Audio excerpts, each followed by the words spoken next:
আদিবাসী এলাকায় শিশু শিক্ষা কেন্দ্র, একজন মাত্র শিক্ষক। অভিযোগ, তিনিও রোজ স্কুলে আসেন না। অফিসের কাজের জন্য মাঝে মধ্যেই তাকে বাইরে যেতে হয়। আর কয়েক মাস বাদেই তিনি অবসর নেবেন। অভিভাবকদের প্রশ্ন, তখন কি হবে?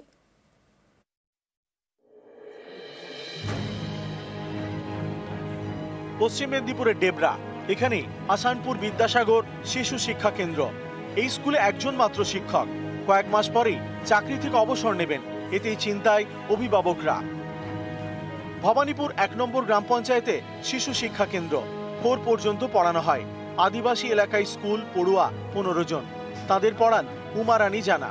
তিনি একমাত্র শিক্ষক। স্থানীয়দের অভিযোগ, তিনি রোজ স্কুলে আসেন না। অফিসিয়াল কাজের জন্য মাঝে মধ্যেই বাইরে যেতে হয়। তখন স্কুলে পড়ানোর কেউ নেই। এই পরিস্থিতি সামাল দিতে এলাকারই এক যুবককে চুক্তির ভিত্তিতে রাখা হয়েছে। এভাবেই চলছে স্কুল। এই দিদিমণি খুব ভালো নয়, মোটামুটি পড়াই যা হোক আর কি, আর টাইম ঠিক মেনটেন্স করেনি। এইখানে লোকাল একটা ছেলেকে ডেকেছে, সে মাধ্যমিকে কম্পার্টমেন্টাল পেয়েছে। সেই ছেলেটাও একটু সহযোগিতা করে। আমি বলেছি ম্যাডামকে যে আপনি একটা অন্য ম্যাডাম নেন। পড়ানি বলছে আমি মনে করুন এই যে মিটিং টিটিং এ যাই, যা না হলে হচ্ছে সময়ে আসি। একটা ছেলেকে শুধু রাখছি কিছু পয়সা দিয়ে, আমি নিজে এইভাবে যতটুকু আমি ক্ষমতা আমি ততটুকু আমি পড়াই করি একা। এখন দিদিমণি কি করবে? স্কুলে একজন মাত্র শিক্ষক, কয়েক মাস পর তিনি অবসর নেবেন। অভিভাবকদের চিন্তা, তখন কি হবে? তাদের প্রশ্ন, এই শিশু শিক্ষা কেন্দ্রকে কেন অন্য স্কুলের সঙ্গে মিশিয়ে দেওয়া হচ্ছে না? তাহলে তো সমস্যা অনেকটাই মিটে যেত। ওনার সম্পর্কে বিভিন্ন অভিভাবকদের তরফ থেকে আমরা কমপ্লেন পেয়েছি। ইমিডিয়েটলি আমরা অ্যাকশন নিচ্ছি যাতে উনি রেগুলার অফিস স্কুল করেন এবং বাচ্চাদের পড়ান। এবং ওনার রিটায়ারমেন্টের প্রসঙ্গে একটা ব্যাপার, যদি ইন ফিউচারে সেটা ঘটে, ডেফিনেটলি আমরা অন্য কোনো জায়গা থেকে, অন্য কোনো এসএসসি থেকে কোনো টিচারকে নিয়ে ওখানে ডেপুট করে অবশ্যই আমরা স্কুলটাকে ভালোভাবে চালানোর চেষ্টা করি। ডেবরা থেকে দিগ্বিজয় মাহালি, নিউজ 18 বাংলা। দুটি পাতা একটি কুড়ি, এই চা চাষিদের অভিযোগ ভুড়ি ভুড়ি। তাদের দাবি, চা কারখানার মালিকরা নানা কারণ দেখিয়ে ঠিকমতো দাম দিচ্ছেন না। আর এতেই ক্ষুব্ধ ক্ষুদ্র চা চাষিরা। জলপাইগুড়িতে টি বোর্ডের অফিসে তারা অভিযোগ জানিয়েছেন।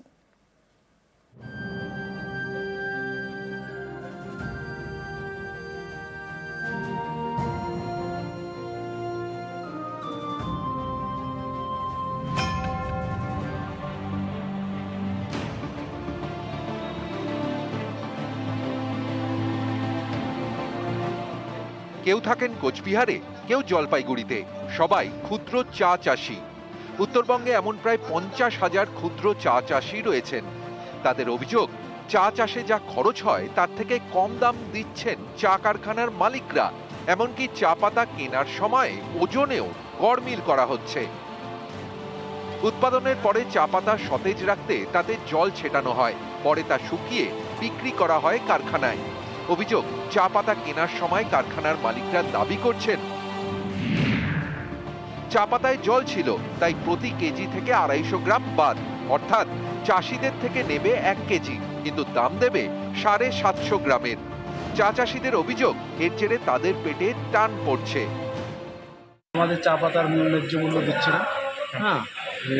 25% করে জল কাটছে, আমাদের তো কিছুই থাকতেছে না। আমাদের নর্মালি একটা পাতার 1 কেজি পাতা আমাদের তৈরি করতে 20 টাকার উপরে খরচা হয়। সেই জায়গায় যদি আমরা 13 টাকা 14 টাকা রেট পাই, তাহলে আপনারা বুঝতেই পারছেন কি হতে পারে। জলপাইগুড়ির টি বোর্ডের অফিসে বুধবার অভিযোগ জানান ক্ষুদ্র চা চাষিরা। চা পাতা ছড়িয়ে বিক্ষোভও দেখান। শিলিগুড়িতে আমরা ডেপুটেশন দিয়েছিলাম, কিন্তু দুঃখের বিষয় টি বোর্ডের থেকে আমরা কোনো সদর্থক উত্তর পাইনি। তো আমরা সেজন্য আজকে লাস্ট আলটিমেটাম দিতে এলাম। তাই এটা নিশ্চয়ই কোনো গোপন আঘাত আছে টি বোর্ডের সাথে।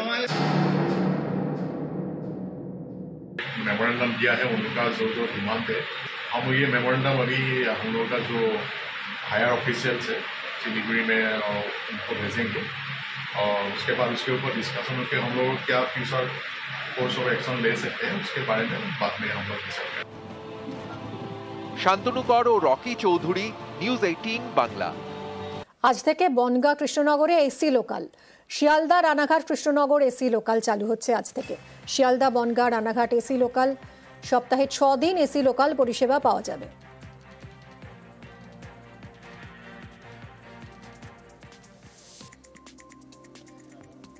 রানাঘাট থেকে সকাল 7:11 রওনা দেবে ট্রেন।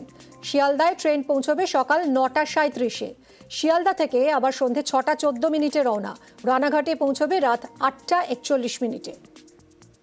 শিয়ালদহ থেকে ছাড়বে সকাল 9:48, কৃষ্ণনগর পৌঁছবে বেলা 12:07। আবার কৃষ্ণনগর থেকে ছাড়বে দুপুর 1:30 আর শিয়ালদায় পৌঁছবে দুপুর 3:40 নাগাদ।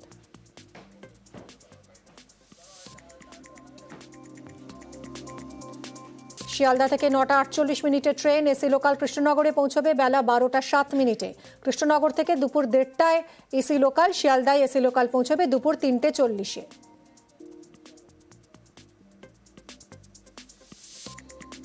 এবং এই ট্রেন হওয়াতে সাধারণ মানুষ আমাদের রানাঘাটবাসী খুবই উপকৃত হবে এবং বনগাঁবাসী যারা অনেকে শিয়ালদা যেতে চাই তাদের খুবই সুবিধা হবে। এই ট্রেনটি আমাদের অনেক দিনের প্রতীক্ষা ছিল এবং এটি আমাদের শিয়ালদা যেতে খুবই প্রবলেম হতো। রানাঘাট বনগাঁ হয়ে শিয়ালদা যাওয়াটা খুবই সুবিধা হবে।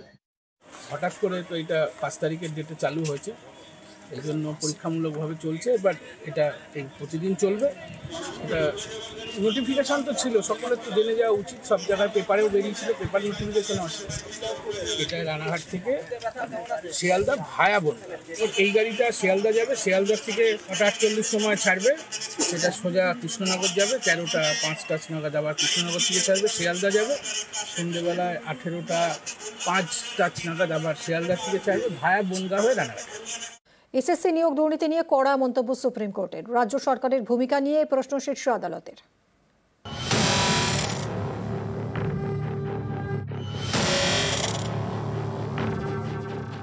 7 এবং 14 সেপ্টেম্বর এসএসসির পরীক্ষা। তার আগে একের পর এক মামলা দায়ের হচ্ছে সুপ্রিম কোর্টে। বহু চাকরিহারাই ফের পরীক্ষায় বসার সুযোগ চেয়ে আদালতে যাচ্ছেন। বৃহস্পতিবার তেমনই এক মামলার শুনানি চলাকালীন এসএসসির নিয়োগ দুর্নীতি নিয়ে কড়া মন্তব্য করে দেশের শীর্ষ আদালত। সুপ্রিম কোর্টের বিচারপতি সঞ্জয় কুমার পশ্চিমবঙ্গ সরকারের আইনজীবীকে প্রশ্ন করেন, আপনারা অ্যাডভোকেট জেনারেলকে কলকাতা হাইকোর্টে পাঠিয়েছেন অযোগ্যদের হয়ে সওয়াল করতে। এই অযোগ্যরা আপনাদের কতটা প্রিয়? তারা যাতে ফের বেআইনিভাবে নিয়োগ পান তাই কি এজিকে দিয়ে সওয়াল করিয়েছেন? এতজনের জীবন নষ্ট করেছেন, আবার এই অযোগ্যদের চোরাপথে ঢুকাতে চাইছেন? এটা শকিং।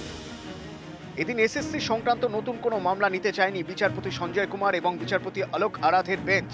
মামলা খারিজ করে দিয়ে আদালতের মন্তব্য, এই বিষয়ে যা বলার আগেই বলে দেওয়া হয়েছে, নতুন করে আর কোনো নির্দেশ দেওয়া হবে না। এদিকে এসএসসির অযোগ্য তালিকা চ্যালেঞ্জ করে যে কটি আবেদন জমা পড়েছিল কলকাতা হাইকোর্টে, আদালত সবকটি খারিজ করে দিয়েছে। বিচারপতি তপব্রত চক্রবর্তী এবং বিচারপতি ঋতব্রত কুমার মিত্রের বেঞ্চের মন্তব্য, সুপ্রিম কোর্টে যাচ্ছেন না কেন? এপ্রিলে রায় দিয়েছে শীর্ষ আদালত, এতদিন কি করছিলেন? নিউজ 18 বাংলা।